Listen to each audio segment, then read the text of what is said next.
Hi there, students. Blood and thunder.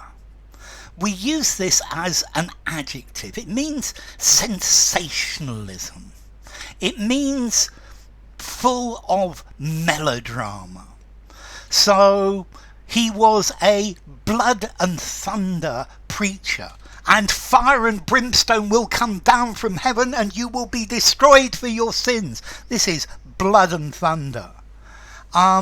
Or maybe your drill sergeant, if you go for basic training in the army, will be all blood and thunder, full of exaggerated feelings and exaggerated behaviour.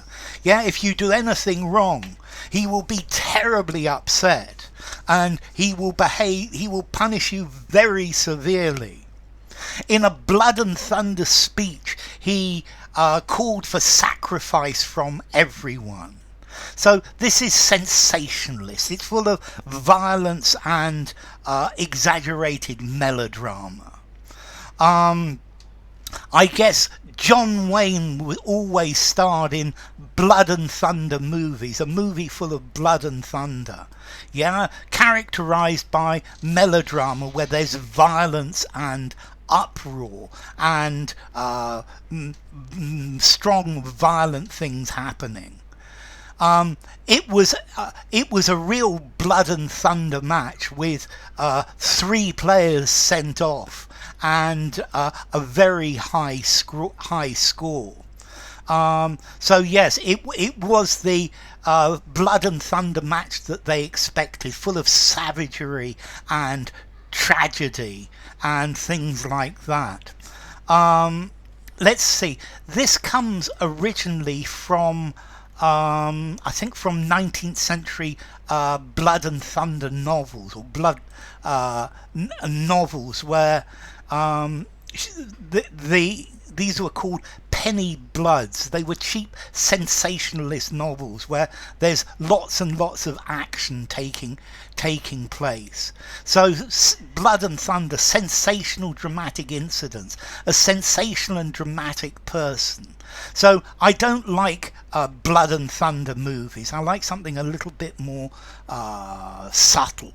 I guess you could have a blood and thunder contest, yeah, or a blood and thunder story. Yeah, it's something sensational, that it will keep you on the edge of your seat. I have a feeling, I haven't actually seen it, that the series A Game of Thrones has got lots of blood and thunder. Certainly the series about the Vikings was full of blood and thunder. It was definitely a blood and thunder series. The coach became frustrated at the lack of blood and thunder from his team. So if you talk about a blood and thunder performance, you mean it's powerful, it's strong. Yeah, he's a blood and thunder character. Tomorrow and Tomorrow and Tomorrow needs to have blood and thunder in it. Yeah. I wouldn't take the little kids to see this because it's all blood and thunder. So it's a piece or a performance that's loud, that's impassioned, that's full of blood and guts. Yeah, it's full of blood and thunder. And while we're at it, there's a wonderful spoonerism with this thud and blunder.